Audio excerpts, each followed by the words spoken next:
What does it take to be great at booking award flights and being really, really good at the points game? Well, you have to be kind of a weirdo. Today, we are going to go over some things that normal people do when they book travel, and how if you want to be really good at points and miles, you can't act the way that normal people do.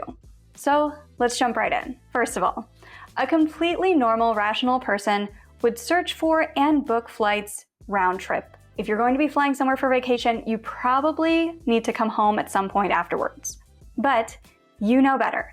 You know that you should not be booking your flights round trip, but instead in one-way segments. And that is because the best deal for you to fly outbound might be on a completely different airline than the best deal for you to fly coming back. Also, if you're like me and you're visiting lots of different countries on the same trip, if one part of your itinerary gets messed up and everything is on the same itinerary, that is a pain to deal with. Versus, if you book everything in one-way segments, only that one flight in your itinerary is affected, so it doesn't have a domino effect. Also, with few exceptions like Emirates, there's not really usually a discount for booking round trip with points. Those discounts tend to show up more so if you're booking round trip on cash fares. With points, round trip is going to be usually at least 2 times the price of 2 one-way tickets, so you're better off just booking one way at a time. The second thing that completely normal people would do when trying to plan a trip is to pick where they want to go and then figure out how much it costs to get there, when can they travel, all of that. But you know better.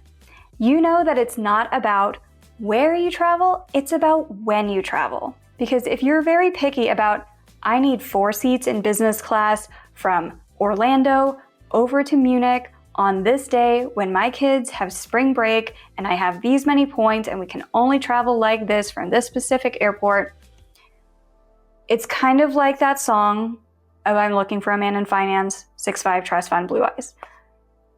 Your chances are just very low. But instead, if you base your parameters around when is your family able to take vacations and what kind of points are you working with in order to book this, and you are flexible on taking an adventure to where the deal takes you, you might find some possibilities for trips that weren't even on your radar. This will also greatly increase your chances of success when it comes to finding great points and miles deals. Speaking of when to book, our third thing that normal people would do would be to book flights somewhere like 3 to 8 months in advance of taking their trip. That's a very normal time frame of when you would start thinking about, hey, I'm going on vacation. In 5 months from now, I should probably book my flights. But we weirdos in the world of points and miles know that to maximize your chances of finding a great flight deal, you should either book very far in advance, like we're talking 10 or 11 months before you're actually taking the flight, or you're looking last minute. And by last minute, we mean T-minus 2 weeks before the actual flight date. Now, this isn't to say that you're not going to find any deals within that dead zone of about 2 months to 9 months out. It's still very possible. We find it for clients all the time. You just might need to be a little bit more flexible with where you're going to fly and the routes that you're going to take. The fourth thing that normal people would do when booking their travel is to book flights from their home airport, because after all, that's where they're going to be flying from. But you know better. You know that you should prioritize getting over the ocean the best way you can with points, and then from there, taking positioning flights to connect your itinerary. So for example, it might take you 100,000 points to get from New Orleans over to Germany in business class for one way. But you might find that there's a flight deal from New York City over to Germany on the same day that you want to fly, and it's only 60,000 points in business class. And it would only be a couple $100s for you to fly domestic economy from New Orleans up to New York City. And so that would be a much better deal once you add everything together. Just make sure you're factoring in the cost of one night of hotel stay if you need to fly in the day before in order to make that flight from JFK over to Germany. The fifth thing that normal people tend to do once they kind of dip their toes into the world of points and miles is they go very deep, but not for very long. We get a lot of requests from people who are like, oh my God, I tried searching for 5 hours one day and I couldn't find anything. There were no flight deals. But they only searched for one day. If you're decently proficient at points and miles, you might need to either set up alerts or just routinely check every day or every couple of days to see if any new flight deals have popped up. If there's nothing today on the particular airline that you want, clicking that button 16 more times isn't going to manifest some kind of points deal that you didn't see the first 15 times. I find that when people search like this, where they just go really hard for one day and then give up, it's kind of like when people want to whiten their teeth. You know those Crest whitening strips where they're like, okay, just whiten your teeth for 30 minutes for 30 days and you'll have whiter teeth. Imagine if somebody was like, okay, I could do that, but instead I am just going to whiten my teeth for 15 hours in one day, then I'll get super white teeth. I am not a dentist, but I would think that that is a terrible idea and that you will probably wear through your enamel. So instead of doing that, the key really is consistency and just going back through and searching a little bit more day by day, rather than just batching everything in one day, not finding any deals, and then deciding points and miles is a scam. All right, number 6. Normal people love to believe in the one. Whether it's you just need the one credit card, or there's one tool that will solve all your problems and the key is just to find the one. But Points and Miles is not a romance novel. It's not a Nicholas Sparks movie, so that's not really how anything works here. A lot of people are just looking for one credit card, and if you want to do Points and Miles with one card, Capital One Venture might be a good option just because it gets 2x everywhere. You don't need to think too hard about how to get bonus category points anywhere, and they have some pretty good transfer bonuses if you instead want to focus on learning those. But ideally, if you want to get good at Points and Miles, you'll need a combination of cards. You don't need 26 cards like a lot of people who are points influencers will show on Instagram, but maybe 3 or so is a good place to start your first year. If you want some recommendations on what credit cards would be the best ones for you, I offer free credit card consultations on this. Just go to geobreezetravel.com/consultations and we'll take care of you from there. We'll send you personalized credit card recommendations based on your particular goals, budget, and lifestyle. But as far as searching for the one goes, we get so many people who ask, what's like the one tool that gives me everything as far as finding all the best points deals? To my knowledge, it does not yet exist, and I interview pretty much anybody who comes up with any kind of points tool out there. It depends on your points searching style and your award booking style. If you just want to find all the best flight deals from one continent to another, if you want to find the best deals for a specific date from a small airport, if you just want to see what are all of the different flight deals that are going on in a free newsletter, there's tons of different tools, and I recommend trying out the free trials of a lot of these and then seeing which interface you like best. But also, I want to mention that what really differentiates the more advanced people in the world of Points and Miles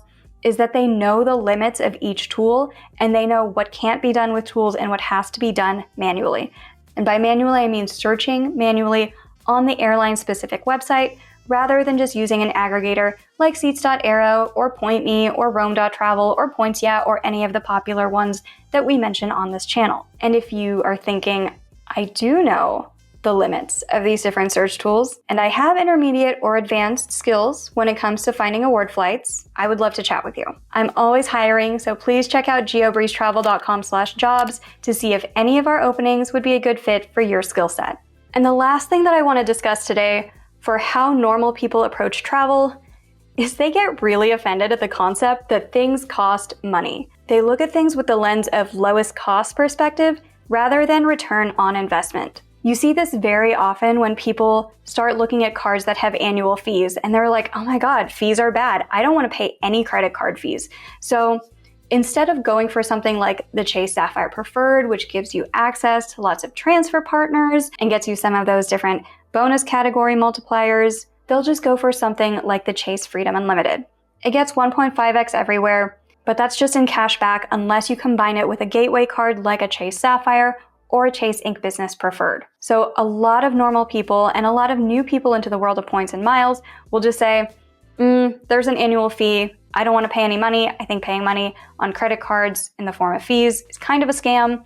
So then they don't even think about what do you get for that fee. They just write it off because it costs some amount of money. People also think this when it comes to software. I get a non-zero amount of comments on my Instagram and also my YouTube that Seats.Aero costs $10 per month. if you want the pro version. So here's my usual formula for deciding if I want to personally invest in tools or coaching help or anything like that. Do I think there is at least a 50% probability that this thing gets me at least a 5x return? So for a $10 subscription to Seats.Aero, do you think there is at least a 50% chance that you will save $50 by having 1 month of pro versus what you would have to pay out in flights without having access to this tool? If the answer is yes, there is at least a 50% chance that it's going to save you at least $50, I would say go ahead and invest in the tool. Or if you're like, I'm pretty good at searching on this on my own, I already have a few other tools, I don't think that there is at least a 50% chance that having this additional access would get me another $50 of savings, then don't invest in a tool. That's my usual formula for myself on deciding, should I get this software? Should I get this coaching package? Should I hire this person? Is there at least a 50% chance that they get me a 5x ROI in a reasonable amount of time? And the third thing that normal people tend to get offended at, where they find out, oh my God, this costs money, is with taxes and fees on award flights and also the cost of positioning flights like I mentioned earlier.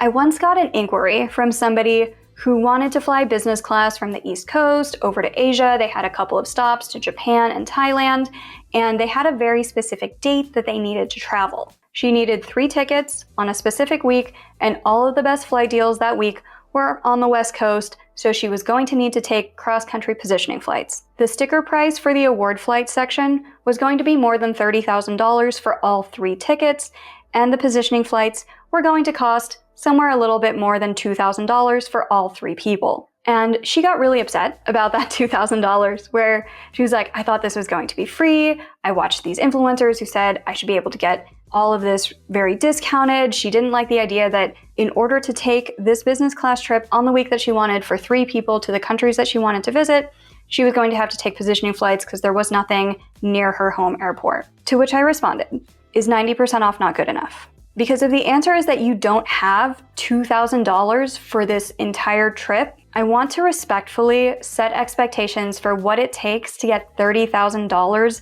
of flight tickets for roughly 90% off. Because we're not talking about universal access to life-saving cancer medication or anything like that. We are talking about traveling internationally in a lay-flat business class seat and getting lounge access and amenity kits and all of those other things that we love about business class flights. This entire hobby has to be the most discretionary of discretionary spending amongst anything in existence. So while normal people do have this oftentimes viscerally angry response that using points and miles does not get you everything for free, and that traveling in luxury like this does in fact still cost some amount of money, if you really want to level up your points game, I recommend budgeting out how much would you put towards travel? How much can you afford? How much would you budget for this if points and miles just didn't exist? And then, since points and miles do exist, using that to 5x or 10x the normal travel budget that you would have set for yourself anyway. So for me personally, that budget would be a little over $10,000 per year, and we use points and miles to stretch that to about $100,000 of business class and first class flights and luxury hotel stays every year. If you want to learn more about how to do that, check out this video next.